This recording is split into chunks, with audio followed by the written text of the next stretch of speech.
never to turn my back on ya. I will. I'm Naja Naji, and welcome again to First World Connections, the program that seeks to connect us in a most meaningful way with our past, present, and future. First World Connections deals with issues concerning African Americans and Africans abroad. We deal with issues like politics, music, culture, fashion, art, and nutrition. Welcome back to First World Connections. Our guest today is Akinsanya Kambon. He is an artist, activist, and university professor. Today we will be talking with Professor Kambon about his life history, which is very interesting. He has been in the Black Panther Party, the All African People's Revolutionary Party. He's been to Vietnam. He is an ex-Marine who fought in Vietnam and received a Purple Heart. And we will just start with the present and go back to the past to talk about why the harassment, the accusations from the police. He is from Sacramento, California. So, welcome to First World Connections, Professor Kambon. We're so happy that you could join us here today to tell your story.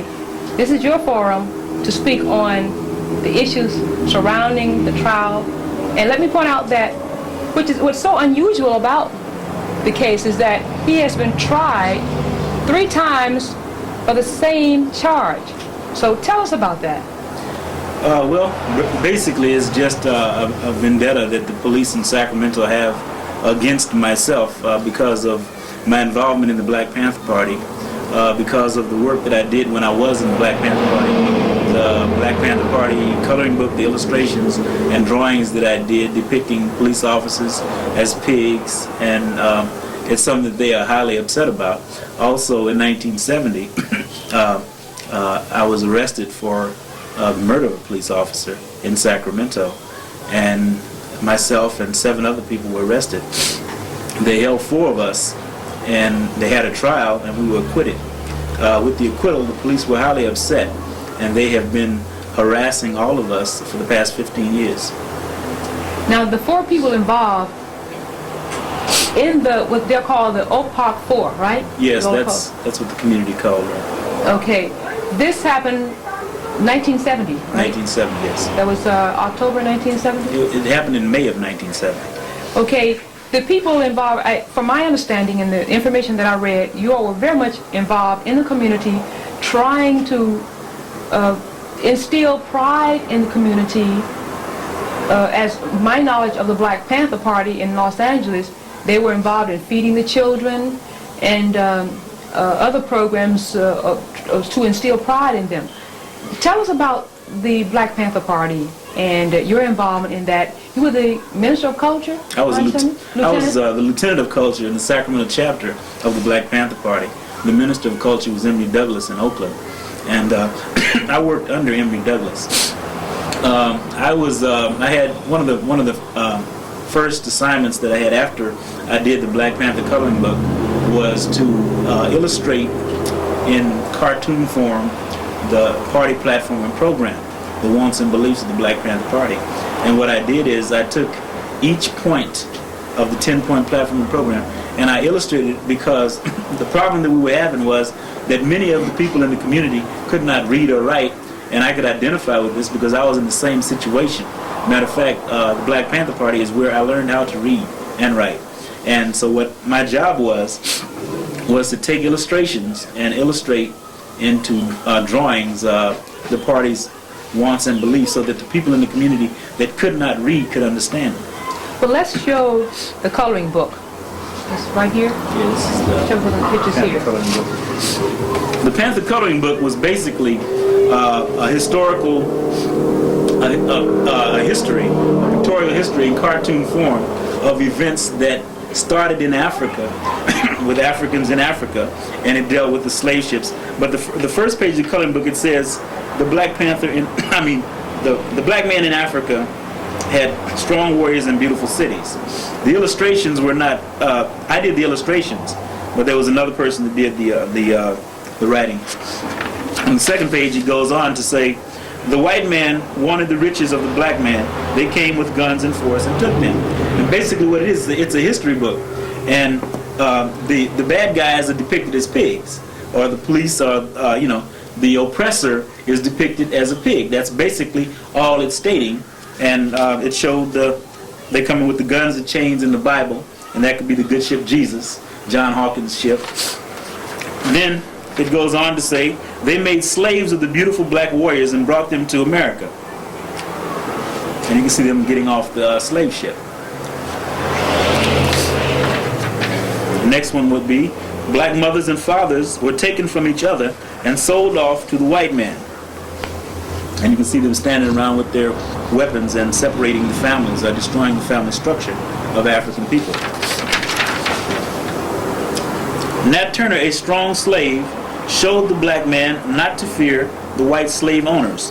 The example is that Nat Turner sat in leading one of the largest slave revolts, or most well-known slave revolts in the South.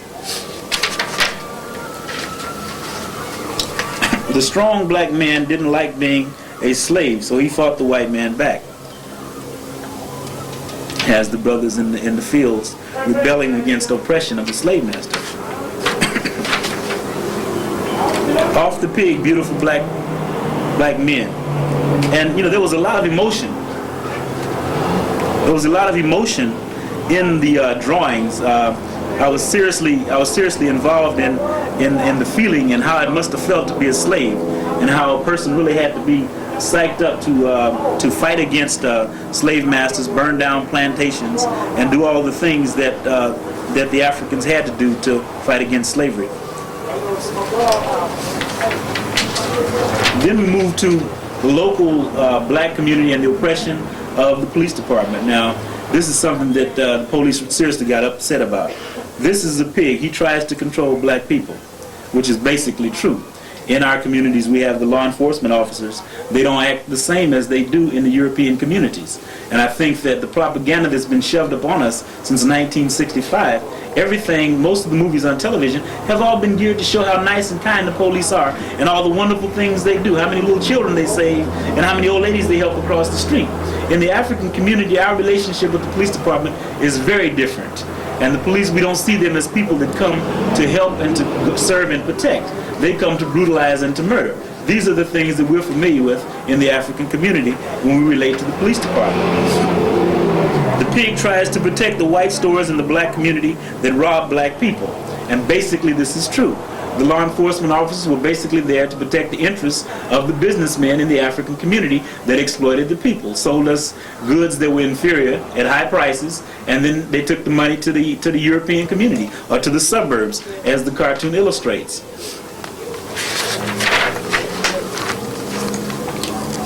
The brave Black Panther defends his family. And basically when the Black Panther Party was organized, it was organized around the death of a brother named Denzel Dowell, who was killed in Emeryville by the police. And what it was constructed for was for black people to defend themselves against racist, brutal attacks by the law enforcement officers. Black brothers are tired of the white man in black communities. And then it showed black people fighting against the police department. Now this was a time when there were a lot of riots taking place in the community, and we were really tired of the oppression, and the people rebelled, and they were fighting the police with rocks and bottles. The police were heavily armed with weapons that would kill. And this shows, in this particular cartoon, it shows a black hand reaching for a gun. And this is one thing that the Black Panther Party was organized around, is weapons to defend the community with. Then we have the Black Panther thinks and loves black people. And this is, he just got to read a newspaper about something, so he's distraught about. On the next page, Huey P. Newton, leader of the Black Panther Party, organized black brothers to defend their families. And then you see the Panthers here, and they all are armed with M16s, M60s, AK-47s, all these weapons to defend the community with. Brothers and sisters deal with the white store owner that robs black people. Basically, all these cartoons were dealing with the exploitation of the African community. The pig is afraid of the black man. He strikes out against little children. The junior panther defends his mother. The only good pig is a dead pig.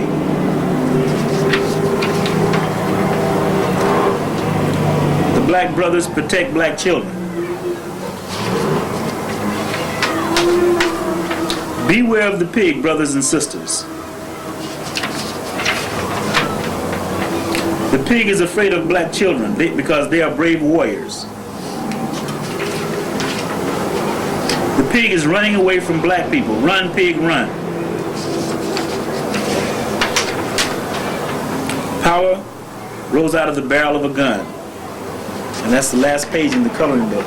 And basically, what the coloring book was doing was trying to show the feelings of the black community all across this country. Illustrate how the people of the community felt exploited and felt like they were controlled by an occupying force, an armed occupying force, which was the local law enforcement officers who came into our community not to serve and to protect, but to brutalize and to murder. And this is the way we saw them. And this is the way we react. They're basically the same conditions as in South Africa. In 1964-65, you had rebellions and riots all throughout the cities in this country. And people don't understand why. You had Africans rebelling against conditions of oppression, and they were fighting with whatever they could. They were fighting police with rocks and bottles. And you would see statistics like 40, 50-something blacks killed and no whites killed because we were fighting with rocks and bottles. Nobody can understand us as human beings and how we have rights and dignity, but they had no problem with putting guns in our hands and sending us to Vietnam. And then when we come back from Vietnam with bad conduct discharges and dishonorable discharges and marksmanship badges, they think we're going to come back here that we call home and see them brutalize and murder our people, and we're not going to do nothing about it? Well, I understand that while you were in Vietnam, you received a Purple Heart. And you told me earlier that you didn't accept the Purple Heart. Tell us about that. Well, I was on the hospital ship, USS Sanctuary, and they were going around passing out Purple Hearts to everybody that was on the ship. And I saw people taking Purple Hearts that had sprained their ankle jumping off a truck. And I had friends that had gotten, I had one friend that had got his whole face blown up, lost both eyes, and he got a Purple Heart. That, you know, and I really couldn't see them giving a Purple Heart to all these people who didn't deserve. A Purple Heart really didn't mean a damn thing to me. And I think that by the time I was on the hospital ship, I really understood that the war in Vietnam was basically a racist, backward war. And when I went there, I was young, I was very unconscious and didn't really understand what the war was. I just had a love for this country, and I felt that it was my responsibility to fight against communism, something that I couldn't even spell. What kind of effect did Vietnam being there have on you? I understand that while you have a piece of artwork that we will show while you are talking about what was going on in Vietnam while we were having problems here in America, right, with the police or just authority in general. Right. So tell us about that painting, okay, and about what was going on through in your mind and what was discussed with other people there about what was going on here. Okay. Well, the particular painting that I'm talking about is one that I call Detroit Blue in Vietnam. And it's a painting of a Marine, a brother that we knew. We called him Blue. And on his helmet he would have Motown because he was from Detroit. And what happened was, I happened to be in Vietnam in 1967 when the riots in Detroit broke out. And most of the brothers in Vietnam couldn't read or write, well, basically myself included. And we had some of the brothers could read, and what they would do is when the newspaper, the Stars and Stripes, came out, we had this one brother named Blue who could read. He was older, he was about 25, I think, and he would read the paper to us every time it came out. So when this particular Stars and Stripes came out, Blue started reading. The first one was about the 50 caliber machine gun and the 12 gauge shotgun being banned as weapons of warfare against the Vietnamese people because they were overkill weapons, and they were used. The 50 caliber machine gun was supposed to be used for shooting down helicopters and airplanes. Okay, 2 weeks later, I believe it was 2 weeks later, the next paper that came out was about the riots in Detroit. That was on the headlines of the paper. So the paper came, and Blue was reading it to about 5 or 6 of us who couldn't read. And we were listening to him, and he was reading about the blacks that were killed. And then he got down to a sister that had been shot in the face with a 50 caliber machine gun that he knew. And like the way we knew Blue was he was a very, very tough Marine. He never, I mean, nothing would make him cry. If his mother died, I don't think he would have cried. But when he read where the sister had been shot in the face with the 50 caliber machine gun, tears started coming out of his eyes, and he stopped reading, and he started walking away from us. And it, you know, I really didn't understand the significance of this at that time, but it had a really devastating effect on most of the African soldiers fighting in Vietnam for America, to see what these people were doing to our brothers, our mothers, our sisters at home, while we call ourselves in Vietnam fighting for freedom and justice of the Vietnamese people, while we getting kicked in the behind in this country. And it upset a lot of us. And a lot of things that people don't know is about the riots that took place in Vietnam while we were there. The riots, black against white, fighting against each other in Vietnam. They never tell the black side of nothing, especially about the Vietnam War. Okay. We talked earlier about the OPOC 4. They were the people who were involved in the killing of an officer, Bernard Bennett. What has happened to the other 3 members of what was called the OPOC 4? First, and you can tell a little bit about them if you would. Okay, first of all, I have to clarify something that you said. We were not involved in the killing of the officer. We were arrested for that. We were charged with that. And the reason we were arrested is basically because every one of us had been politically active in the community. Myself, I was a lieutenant of culture of the Black Panther Party. One of the other brothers that was arrested was the secretary of the Nation of Islam. Another brother was the Black Student Union president at Sacramento City College. Another brother was a Muslim from the Nation of Islam out of prison. And another brother was one of the young brothers, and a couple other young Panther brothers. So that was 7. It was 7 of us, Originally yes. it was 7. It was originally 7, right. The charges were dropped against 3.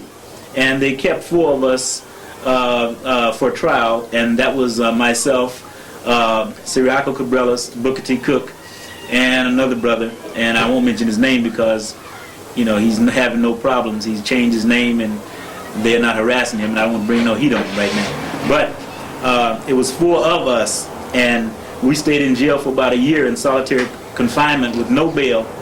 And the treatment that we received was something that if people really knew about it, they really wouldn't believe that the police department did these things to us.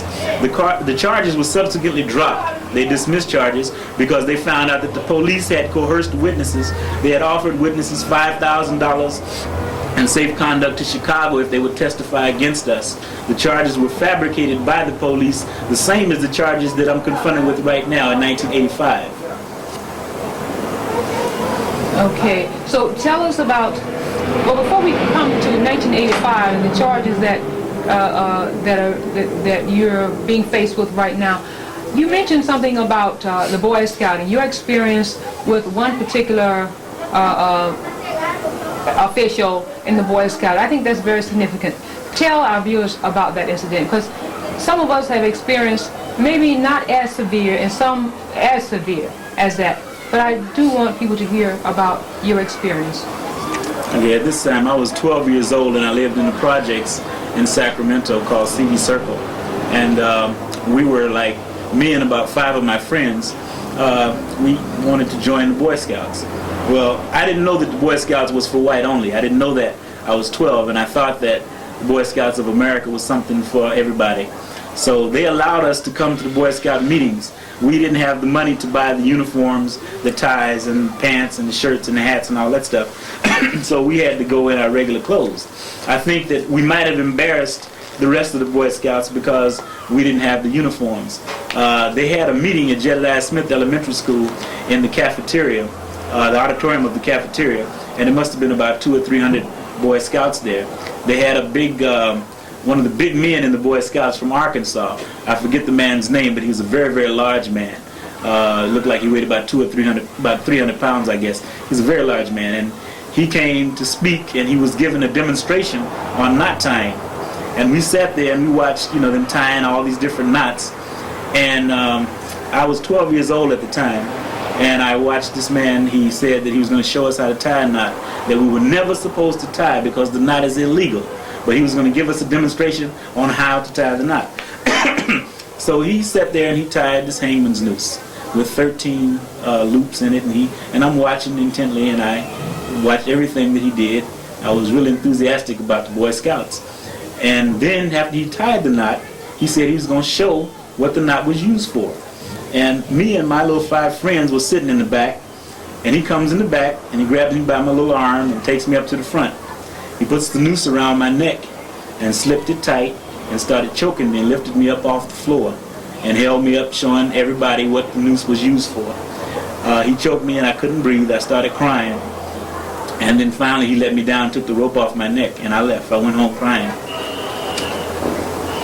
You also mentioned a story that your great-grandmother told you, and I'm sure we all have great-grandmothers who gives us a bit of a wisdom for us to live by, because living in society is not easy for a lot of us.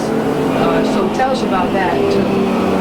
Well, I think I was about 4 years old. I had just started kindergarten, and I was walking down the street with my great-grandmother, and there was a little girl that was in my classroom at school. She had long blonde hair and blue eyes, and she was waving at me, "Hi Mark, hi Mark," and I looked at her and I went to wave at her, and when I raised my hand to wave at her, my great-grandmother grabbed me by the ear, and she twisted my ear and snatched my head around and said, "Son, that's fire and rope, that's fire and rope." And I heard what she said. I started crying. I didn't understand at that time. It was basically something that kind of confused me, but it stuck in my mind all my life, even to this day. Every time I see one of those women with that kind of hair and them eyes, I think about that. You know, not anything on the women, but you know, that just comes to my mind when I see that, and I think about what my great grandmother told me. It just, the pain comes back, I guess. You were also a member of the All African People's Revolutionary Party. Is that what it's called? Yes. The name. And so I was reading some information that you gave me. I didn't see too much information on that and your involvement with the party. So tell us a little bit about that, because I know a lot of our viewers are members of that party. So tell us about that. Well, the All African People's Revolutionary Party is basically an organization. We're trying to build an organization for the total liberation and unification of Africa under scientific socialism. And what we're doing is we're organizing, we've been doing this for years, on the college and university campuses throughout this country. We're trying to recruit students to become members of our party so that we can build this organization for the liberation of Africa. We feel that once Africa is independent and free, and African people have control of the material resources in Africa, then we can alleviate the suffering that our people suffer throughout the world. Africa is the richest continent in the world, and African people are the poorest people in any society on this earth. Africans are on the bottom rung at home and abroad. Why do you think that we are? I think that we're on the bottom rung because European society was a lot more organized. Historically after the Berlin Conference, and Africa was divided up. I think that it was a plan for the Western powers of Europe to exploit the material resources of Africa for the benefit of Europeans in America and Western Europe. And Africans have been fighting for independence ever since then. The Berlin Conference took place in 1884 and 1885 in Berlin, Germany. And they also call it Nicene Council, right?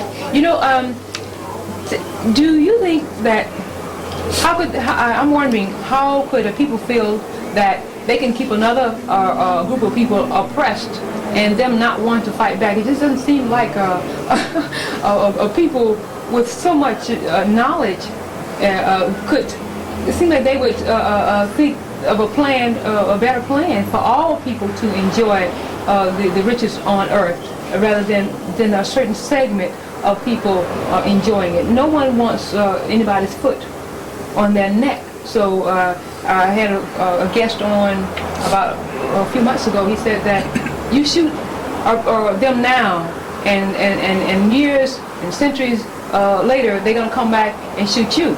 So will you expound on that some? Well, first of all, I think you have to understand the nature of racism.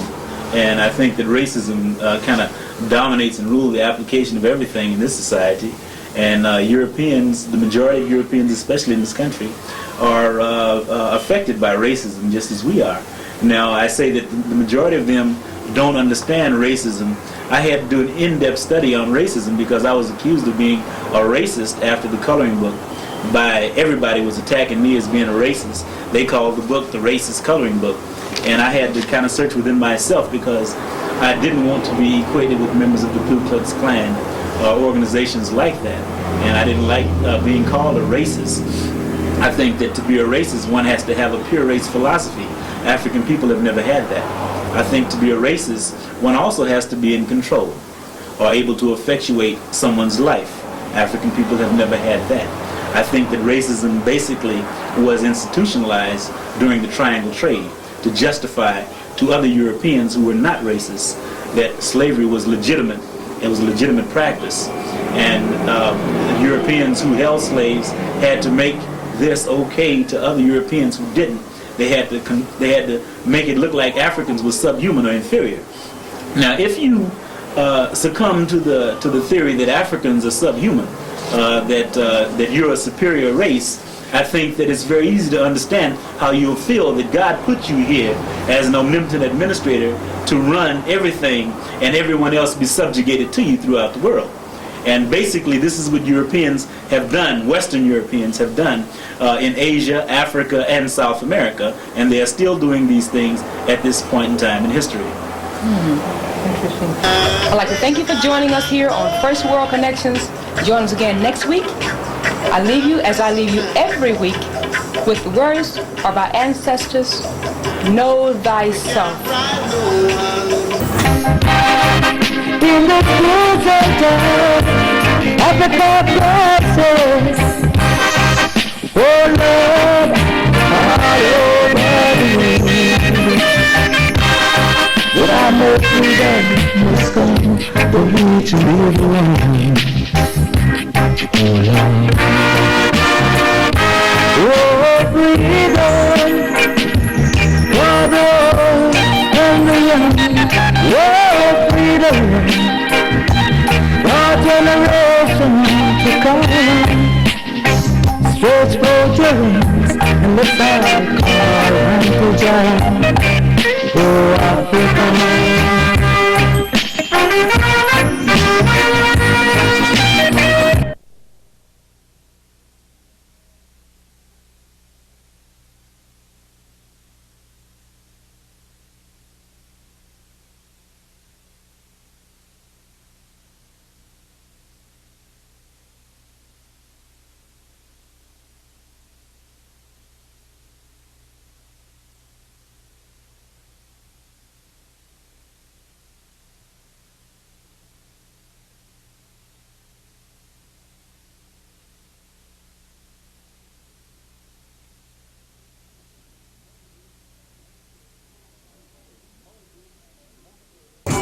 Okay, Moses, Moshe, or Musa. Moses. This particular painting was inspired by a movie called The Ten Commandments by Cecil B. DeMille. And I think that what I was doing in this particular piece is I had seen Moses in the movie played by, I think, Carlton Heston. And I'm sitting there wondering to myself, in the Bible, when I read it, it said that Moses was born in Africa. And I'm wondering, how can Moses be born in Africa and have blonde hair and blue eyes? Or how can he look like Carlton Heston? So what Cecil B. DeMille did is basically he took this Moses and made him a European so that people would think that a European was Moses, and in the minds of children in this country, they think of Moses as a European. So what I did is I was thinking in terms of Moses when he came off the mountain and he had the Ten Commandments and he was looking down at the people that were worshiping idols and doing all kind of other things that the Lord didn't like. You have been, let's talk about today. You have been charged with, in April 1984, you were arrested and charged with possession of cocaine with intent to sell and being armed while committing a felony. You were arrested at Cal State Long Beach. The police came and arrested you while you were in the process of teaching your class. Tell us about that incident. Okay. And what were the reaction of your students when that occurred? First of all, I was arrested in Sacramento on April 1984. I was at a friend's house. The police came with a search warrant with the name Jackie and Terry on the warrant. They broke in the house, arrested myself and a friend. He had the cocaine upstairs in a closet in a bedroom. I didn't know about it. And once they found out who I was, they focused their attention on me. They didn't even want blood anymore. So what they did is, he told them I didn't have anything to do with what he was doing. I didn't even know about it. I had to, the bail was $40,000. Since I got out on bail about 3 days later. I had to borrow money to get out. And 5 weeks later, they came to my house with a battering ram. They broke the door down. They destroyed about 40 pieces of my terracotta sculpture. And they said they were looking for drugs. They didn't find any drugs. I was out of town. I was lecturing at the University of San Jose, Cal State San Jose. And I had left that Wednesday and came back Saturday. When I got back Saturday night, I saw my door boarded up, and I wondered what was going on. They didn't have another warrant for me because they claimed they didn't find any drugs. But what they were doing, they were trying to tie me in to this other man's house where they found the cocaine. So I had one trial, and the first trial, they asked questions, and it was a hung jury. Well, before you go into that, why were you at Al Rashid's house? Yes. Why were you there in the first place? Well, Al Rashid is a mechanic, and I had just received a position at the University of Dar es Salaam, lecturing in the art department there. And I had got the notification that I was going to be going there, and I was corresponding with a brother named Jan Jasper and another brother named Ken Edwards. And Jan was telling me the things that I should bring, and he was trying to prepare me because he told me that when he got the position, they let him know, and he had less than a week to get his affairs and everything to come to Dar es Salaam. So he wanted me to bring everything that I would need as far as appliances and things that are difficult to acquire in Africa. So what I was going to do, I was going to drive my car with a trailer, U-Haul trailer, put refrigerators, freezers, air conditioners, all that stuff, drive to New York and have it shipped to Africa. This is what he advised me to do. He sent me a letter to that effect. So I had to have a 1970 Ford, and I had to have work done on it. I had to get the brakes done. I had to get a tune-up. And so I went to my friend. He said he could give me a tune-up cheaper than I could get it at Mr. Tune-Up or whatever. So he told me that all I had to have for a tune-up or oil change, points, plugs, everything, was the money for him to buy the points and plugs, and he'd do it. So he said it would cost $65. So I went over his house with $65 to give him so that he could get the car tuned up and the oil change, filter change, and all that stuff. And while I was there, I think I was there for approximately 15 minutes, and the police knocked at the door. And I didn't know it was the police. He told me to be quiet. Shh. He went upstairs. I stood there. They kept knocking. Then they said police. When they said police, I went to the stairs and I looked up, but I didn't see him. So I went up the stairs. When I went up the stairs, I saw him. And he said I guess he was trying to get the cocaine and take it to the bathroom and flush it. But when he saw me, he closed the closet, tried to hide it from me. So I said, man, what's going on? He said, oh, brother, he said, this doesn't concern you. So then they started breaking in the house. They started breaking the door down. When they came in, I guess they arrested me and him. I sat there on the floor handcuffed, and they were looking at me, and they recognized who I was. And then they focused their attention on me. They took us both to jail. We sat in jail. I sat there for 3 days until some people raised some funds to bail me out. When I got out, I continued doing everything I was doing to prepare to go to Africa, as far as getting inoculations and malaria tablets and physicals for my children. But still, you were there to get your car. Yes. He was repairing your car. Right. I was there to get my car fixed for the trip to the East Coast. Right. So that I could pull a trailer and get the things, and some of my artwork I was going to also take. Okay, so tell us about the first trial. You talking about the 1970, the Oak Park 4?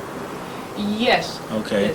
Yes. We want to talk about the one, we're talking about the charge of possession of cocaine. Oh, possession of cocaine, okay. Because there were three trials for the same charge. The first trial, unusual.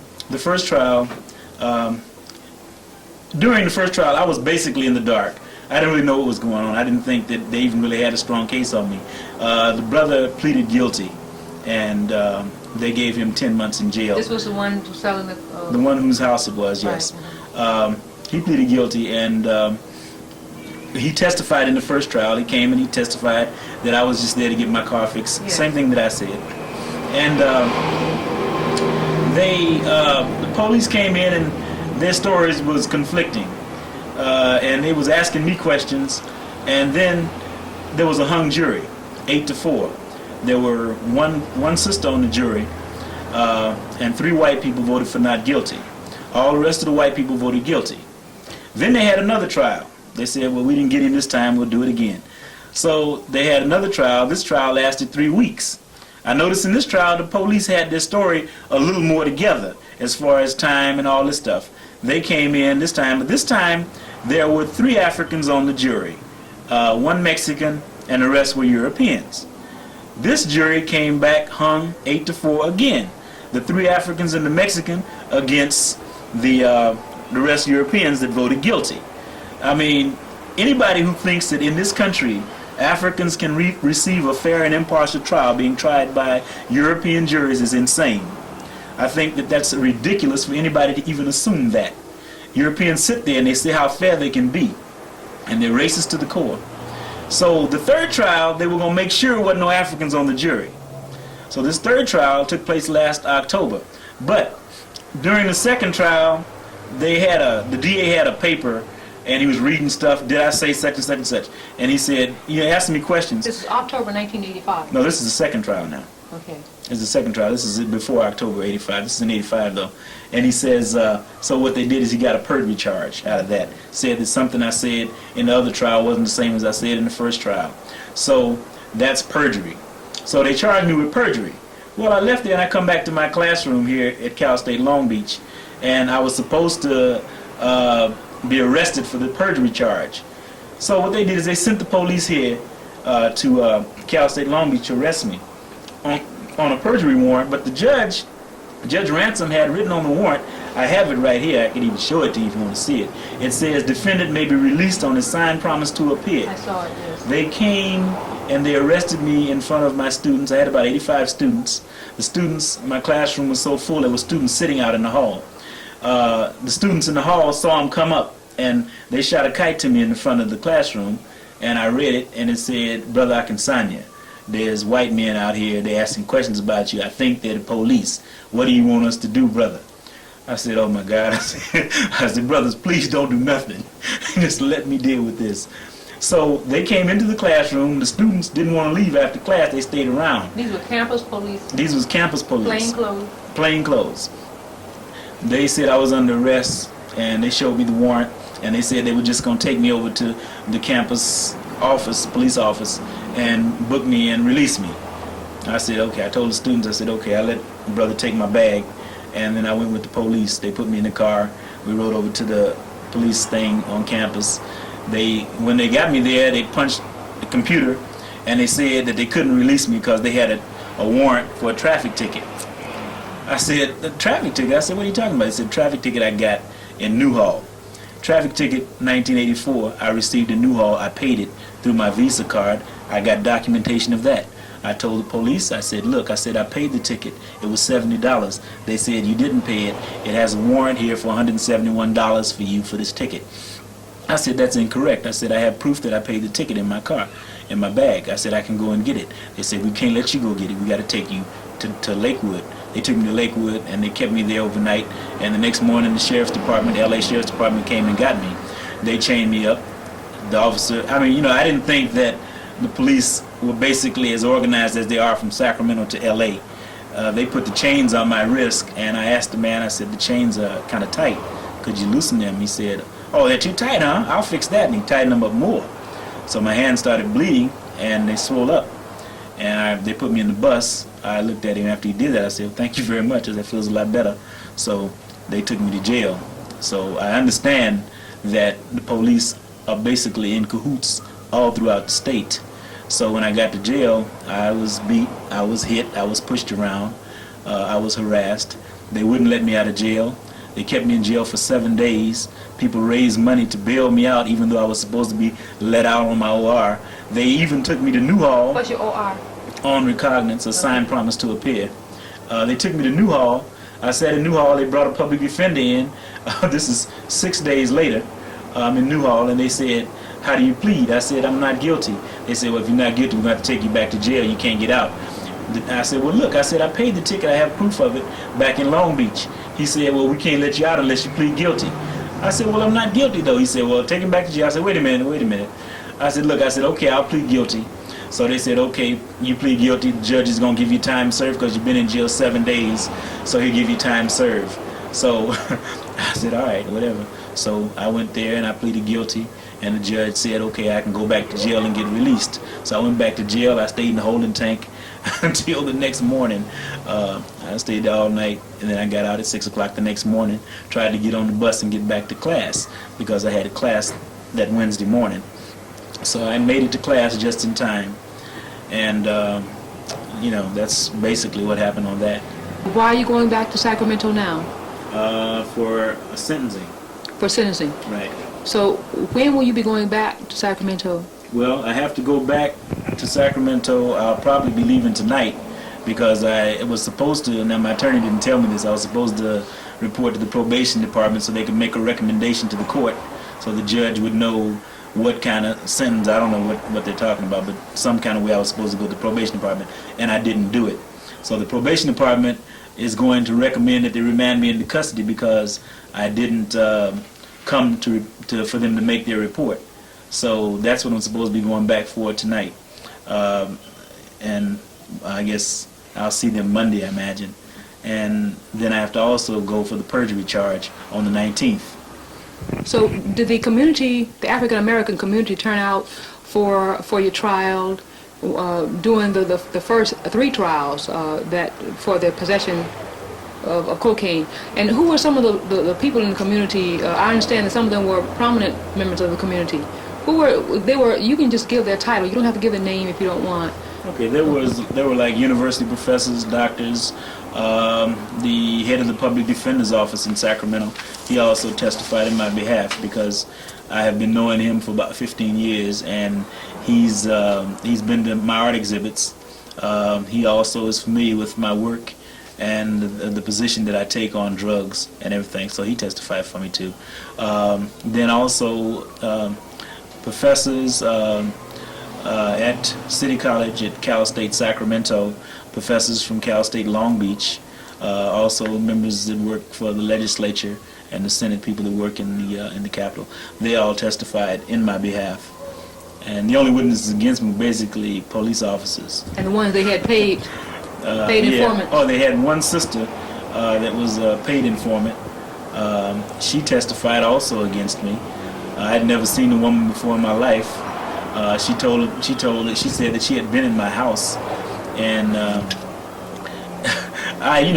she was like a witness that they never brought in the first trial or the second trial. In the third trial, they say they were going to bring her, but they didn't bring her when the prosecution presented their case, and I had never seen her. I didn't know who she was. I didn't know what they were talking about, so I really had no way to defend against her testimony. So they brought her 3 days before the trial was over, and she testified, and they got the search warrant up on her. She was the informant. They gave them the information to get the search warrant. On the search warrant, there was the name Jackie and Terry. She said she had bought cocaine from at Al Rashid's house. Well, Al Rashid's name used to be Willard Jackson, and I knew him as Willard Jackson in 1971. He still went by Jackie from Jackson. He didn't like people calling him Willard, so they called him Jackie. Well, I didn't even know this until 3 days before the trial is over. I didn't know that the warrant, Terry and Jackie, that had something to do with him. It might have. I really am confused on the whole thing. But they put her up here, and then, well, it didn't really make no difference anyway because I don't think the jury looked at any of the evidence. They stayed out for about an hour and came back. Everybody said guilty. This jury here was no black people on it at all. And I had to tell my sons that I had to try to prepare them. I said, look, I said, these people are going to find me guilty. And I told them because they're Europeans. They said, Daddy, you don't know that. Europeans don't all do that. A couple of those ladies were smiling at us. I said, my son, I said, listen to me. I said, they're going to find me guilty. Daddy, they're not, you don't know that. They look real happy. When they look at us, they're smiling. I said, all right. I said, you'll see. So when they came back with the verdict guilty, I think what it did is it devastated my sons because they started crying. And I turned around and I told them, I said, shut up. I said, don't cry. I said, you shut your mouth. Now I told you what was going to happen. Don't you never let white folks see you cry. I would like to read an article from the Sacramento Bee. This article was written October 27th, 1985. It's written by a professor at California State University, Sacramento. He contends that it is highly unusual and a grave miscarriage of justice to continue to prosecute Kambon after two juries have deadlocked while considering the charges. He goes on to say that he has reviewed 18 months of trial settings in the Superior Court and said Kambon's case stands in a category by itself. There are other articles in this paper dealing with the unusual circumstances surrounding this case. Would you like to say something about that? And some of the things that people have said, other things people have said about the trial and how unusual it is that they would try you 3 times for the same charge. Okay. Okay, there's also, as you go down, you'll see that the Superior Court's calendar clerk also said that he's been a court employee for 18 years, and he said that he could not remember an instance where someone was tried 3 times for the same crime. Not once in 18 years. And I think that that's significant. First of all, you have to understand the political significance of this. Most of the time when the district attorney tries to prosecute something, most district attorneys have political ambitions, and this would be a big feather in his cap if he gets a conviction, since he has the conviction now, because basically the more known somebody is, or the more notoriety a person has, if you convict this person, you get a lot of press. So like a bounty hunter, huh? Oh, of course. Of course. I feel more like open season on a deer. They call them the bucks. When the season opens, yes. everybody's shooting at them. I feel like that for 15 years now. You know, we laugh about it, but it's a serious matter. We have to, we as a people have learned to laugh at incidents like that because you laugh sometimes to keep from crying. Well, we're going to end this segment of our interview with Akinsanya, and then we're going to go into another segment where we'll deal with Akinsanya, the artist. So we'll take a few minutes for a station break. Don't go away. The song by Bob Marley, Buffalo Soldiers, is the song that inspired this painting entitled Buffalo Soldiers. And I used myself as one of the models in the painting, and also a bunch of other brothers that I gathered together off the streets in Sacramento. And we dressed up like Buffalo Soldiers. For basically the song inspired the painting. And I think we had a big struggle going on in the park about the Buffalo Soldiers and how reactionary they were. Were they reactionary or were they not? Because the Buffalo Soldiers fought for the Europeans against the Indians. And our position was, were the Buffalo Soldiers reactionary or were they progressive? And the consensus was that the Buffalo Soldiers were reactionary for fighting against the indigenous people of America. And then I had to look at myself and say, relate what the Buffalo Soldiers did fighting for America to what I myself did in Vietnam. Because I fought against the Vietnamese people for America. And I have a painting also that hangs next to Buffalo Soldiers. And it is called Detroit Blue in Vietnam. It's the friend that I talked about in Vietnam who took an overdose of heroin after the stint in Vietnam. The quote that hangs beside these paintings is called "From Buffalo Soldiers to Vietnam. We have been the dog that capitalism uses to attack its enemies. Don't make the same mistake. Action without thought is blind." And one thing that's significant about the painting Detroit Blue in Vietnam, he was a very close friend of mine. He was one of the people that could read in Vietnam out of most of the black soldiers. He used to read the paper to us all the time. And I think it devastated him and turned his whole life around when he read about the National Guard shooting the sister in the face with the .50 caliber machine gun. In 1972, Detroit Blue overdosed in Detroit in an alley, took an overdose of heroin. And a friend of mine called me from Chicago and told me that Blue had died of an overdose. He was always against drugs in Vietnam. He even talked against people using marijuana or smoking marijuana. I had a lot of respect for the man because he taught me a lot. He was very conscious. He told us things about Malcolm X and Martin Luther King. When I heard about his death in an alley in Detroit, that inspired me to paint the painting that I did in 1973, reflecting back upon how we all felt in Vietnam while we were there fighting against the Vietnamese people while the National Guard was killing our brothers and sisters and mothers and fathers in the streets like dogs here in America. This particular drawing is a charcoal drawing, and I did this one in 1974. And I was inspired by the struggles in Angola and Mozambique, where the Africans were fighting against the Portuguese government. And the quote that hangs next to this painting is, "We will fight from one generation to the next." And I was basically so enthusiastic about this because this was when we were involved in the Gulf oil boycott against Gulf oil, because they were paying the Portuguese government so many millions of dollars a year for the oil rights in Angola. And the freedom fighters were fighting against Portugal, and the United States government supported the Portuguese government in its war of oppression against the African people in Angola. Okay, this particular piece is one I did on some children of Choctaw Village in Accra, Ghana. There's a little fishing village outside of Accra, and these were some children that I saw on the beach. And I was basically inspired to do this, showing the responsibility of the African youth in these particular countries and how the young girl cares for her little brother. And I think that art is to be used as a weapon against oppression. I think that any artist, be a singer, a visual artist, a dancer, or actor, he has a responsibility to the masses of his people, especially if he comes from an oppressed class in society. And his job and his duty and his responsibility is to his people, and is to talk about, to sing about, to act about oppression, the oppression of African people. Any African artist that's not doing this is not an artist but a traitor.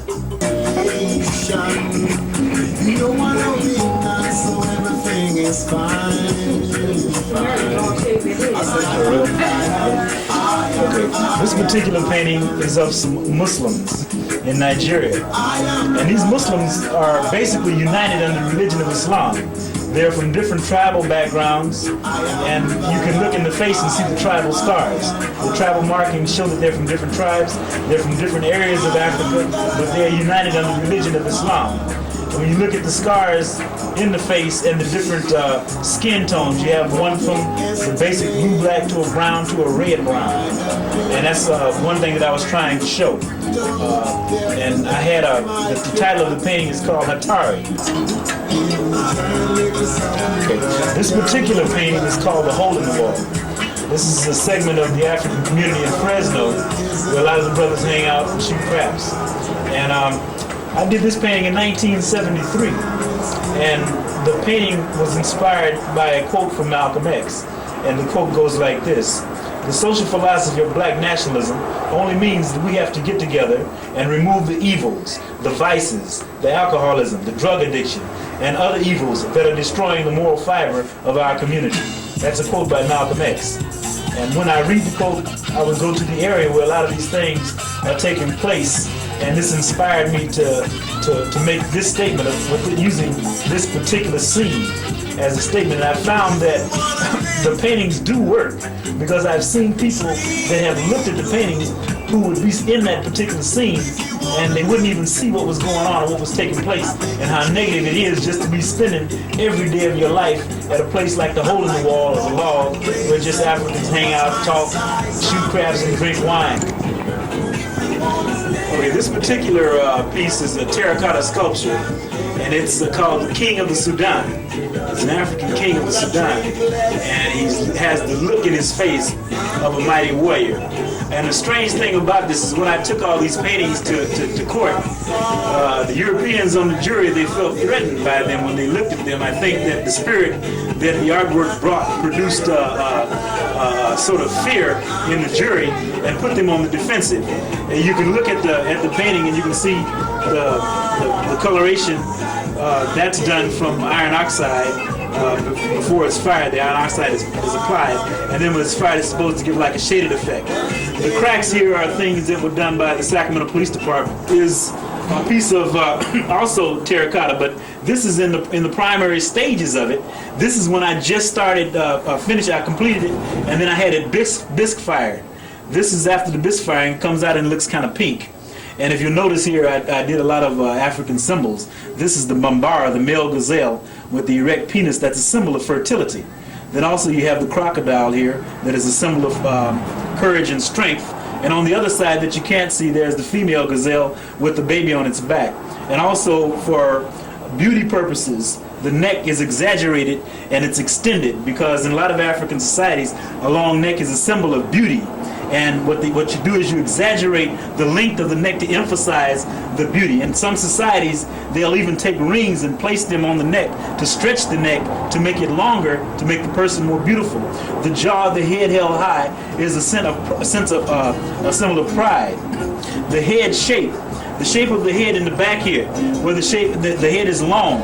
In African societies, they'll even take and wrap the heads of children to shape the heads, because this is a symbol of wisdom and knowledge, the longer the head is. And it's something that Africans are proud of. In this society, rather than be proud of the shape of our African heads, we grow shags so that we can hide the shape of our head.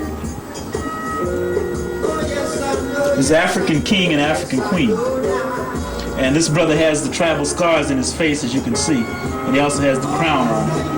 And you see the sister over here with the large earrings resembles the Maasai queen. I'd like to thank you for joining us here on First World Connections. Join us again next week. I leave you, as I leave you every week, with the words of our ancestors: know thyself.